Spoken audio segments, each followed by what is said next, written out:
नमस्कार प्यारे बच्चों। आज गुरुकुल स्कूल धामनूद ऑनलाइन क्लासेस की श्रृंखला में आपके लिए पुनः भक्तिन पाठ का अंतिम एवं चौथा भाग लेकर आप लोगों के समक्ष पुनः उपस्थित है। तो चलिए देखते हैं पाठ का अंतिम भाग। बच्चों, जैसा कि हमने पिछले भागों में देखा कि भक्तिन महादेवी वर्मा की सेविका हैं, परंतु उसे सेविका कहना बिल्कुल ही गलत है, क्योंकि भक्तिन का जो अस्तित्व है, भक्तिन का व्यक्तित्व है, वह महादेवी वर्मा के व्यक्तित्व से गहराई से जुड़ा है। हमने देखा कि भक्तिन ने अपने जीवन के तीनों ही परिच्छेद अर्थात अपनी बाल्यावस्था, उसके उपरांत विवाह के उपरांत उसकी युवावस्था और अपने वृद्ध अवस्था के तीनों ही भागों में दुख सहे, संघर्ष सहे। जीवन के अंतिम पड़ाव में वह अपने आय को बढ़ाने के लिए, कमाई करने के लिए वह शहर आ जाती है और महादेवी वर्मा से उसका परिचय होता है। तो महादेवी वर्मा यहाँ पर भक्तिन के चरित्र की विशेषताओं को बताती हैं। उनका मानना है कि भक्तिन में कई गुण हैं, जैसे कि जब महादेवी वर्मा ने अपने घर में जो कर्मचारी थे उन्हें हस्ताक्षर करना सिखाया, क्योंकि अंगूठा लगाना, उनका निरक्षर होना महादेवी वर्मा को बहुत गलत लगता था, इसलिए उन्होंने उन्हें हस्ताक्षर करना सिखाया। तब भक्तिन के लिए सबसे बड़ा प्रश्न यह था कि वह उन लोगों के साथ कैसे बैठे जो कि उससे उम्र में छोटे हैं, चूँकि वह उन सभी में वयोवृद्ध थी। इसलिए उसने यह बहाना कर दिया कि यदि वह पढ़ना लिखना सीखेगी तो घर गृहस्थी का कार्य कौन देखेगा। और उसके इस तर्क से सभी इतने प्रभावित हुए कि उसे अक्षरों की बनावट देखने के लिए उसे एक प्रकार से मॉनिटर बना दिया, उसे एक प्रकार से लीडर बना दिया गया। इस प्रकार से उसमें नेतृत्व क्षमता थी, साथ ही यहाँ पर उसकी तर्कशील होने का भी प्रमाण मिलता है। आगे महादेवी वर्मा ने अपने घर के सभी सदस्यों की भांति, जो कि हमने पिछली क्लासेस में पढ़ा है कि महादेवी वर्मा के घर में ही एक छोटा मोटा चिड़ियाघर था, जिसमें वह तरह तरह के प्राणियों को रखती थी, जैसे हिरणी, कुत्ता, बिल्ली।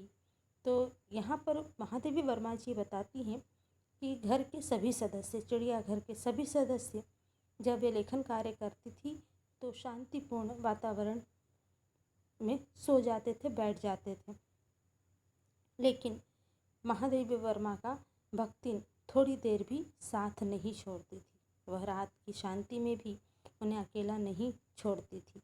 वह कोने में बैठ बिजली किसी आँखों मतलब हमेशा कार्य करने के लिए तैयार रहना, हमेशा एक्टिव रहना।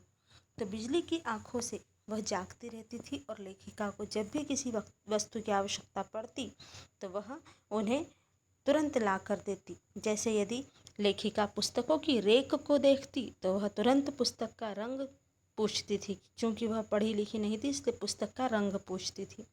और यदि वह कलम रख देती थी तो तुरंत स्याही उठा लाती थी। इस प्रकार से उनकी मानसिक चतुराई, मानसिक जागरूकता का यहाँ प्रमाण मिलता है। साथ ही वह सदैव महादेवी वर्मा के साथ छायावत साथ बनी रहती थी। वह केदारनाथ और बद्रीनाथ जैसे ऊंचे तंग रास्तों पर कभी भी वह महादेवी वर्मा को अकेले नहीं जाने देती थी। वह हमेशा साथ चलती, उनके आगे चलती, ताकि आगे कोई भी खतरा हो, मार्ग कैसा भी हो, तो उसका सामना पहले वह करे। और गांव की धूल भरी पगडंडियों पर हमेशा लेखिका का अनुसरण करती थी। और जब द्वितीय विश्व युद्ध हुआ तो लोग वहाँ से जब पलायन करने लगे, वहाँ से छोड़कर दूसरे स्थान पर जाने लगे, भक्तिन को भी उसकी बेटी और दामाद लेने आ पहुँचे। लेकिन भक्तिन महादेवी का साथ छोड़ने को तैयार नहीं है और वह कहती है कि आप मेरे साथ चलिए। लेकिन लेखिका बहाना कर देती है, लेखिका जाने से मना कर देती है। कहती हैं कि उनके पास ऐसी आर्थिक स्थिति अभी उनकी नहीं है। तब वह अपने जमा किए हुए पैसे लेकर आती हैं और कहती है कि मैं इनसे सारी व्यवस्था आपके लिए कर दूंगी। तो उनके इस प्रकार के महादेवी वर्मा जी के प्रति जो भक्तिन का अनुराग है, प्रेम है, उससे महादेवी वर्मा ये मानती हैं कि भक्तिन जैसी सेविका का त्याग कर पाना संभव नहीं है। उनके जीवन में भक्तिन का कितना महत्व है। लेखिका मानती हैं कि भक्तिन का उनके जीवन में उसी प्रकार से महत्व है जैसे कि घर में आने वाला अंधेरा और उजाला जो हमें ऊर्जा देता है। साथ ही आंगन में खिलने वाले फूल, गुलाब और आम के पेड़ हमें प्रसन्नता देते हैं। उसी प्रकार से भक्तिन का व्यक्तित्व भी लेखिका के व्यक्तित्व को घेरे हुए है। साथ ही भक्तिन की सहज बुद्धि का एक और प्रमाण मिलता है। लेखिका के प्रति उसका जो आत्मीयता है उसकी वह इतनी गहराई से जुड़ी हुई है कि लेखिका के परिचित और जितने भी साहित्यिक बंधु आते हैं वे भक्तिन उन्हें उतना ही सम्मान देती हैं जितना कि वे लेखिका को देते हैं। और अपनी स्वामिनी के ज्ञान से तुलना करके वह कहती हैं कि क्या ये लोग कविता लिखना जानते हैं? मुझे तो लगता है कि बस गली गली गाते बजाते फिरते हैं। साथ ही लेखिका मानती है कि भक्तिन के संस्कार बहुत अच्छे हैं क्योंकि वह कारागार जैसी जगहों पर जाने से डरती है। जैसे ही कारागार का नाम होता है वह बेहोश हो जाती है।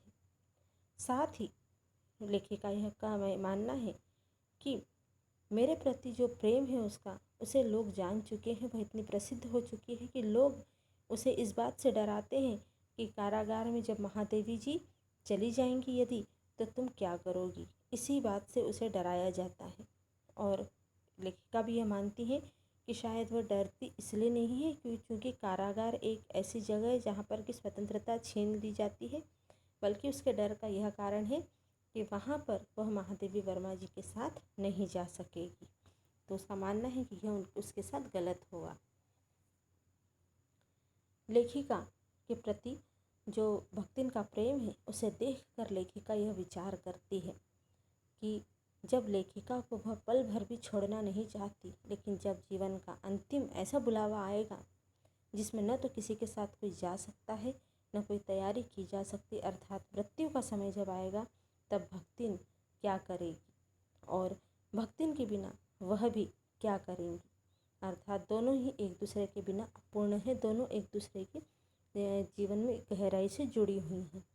और इस कहानी को लेखिका ने यहीं अपूर्ण छोड़ दिया है क्योंकि लेखिका का मानना है कि भक्तिन जैसी सेवाभावी कर्तव्य परायण सहायिका को कभी भी वह छोड़ नहीं सकती। इसलिए सदैव सहायिका के रूप में वह सदैव भक्तिन को अपने साथ रखना चाहती हैं। इसलिए इस कहानी को उन्होंने अपूर्ण ही छोड़ा है।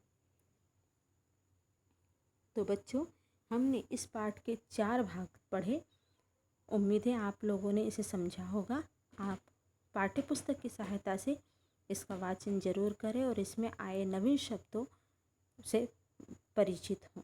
धन्यवाद।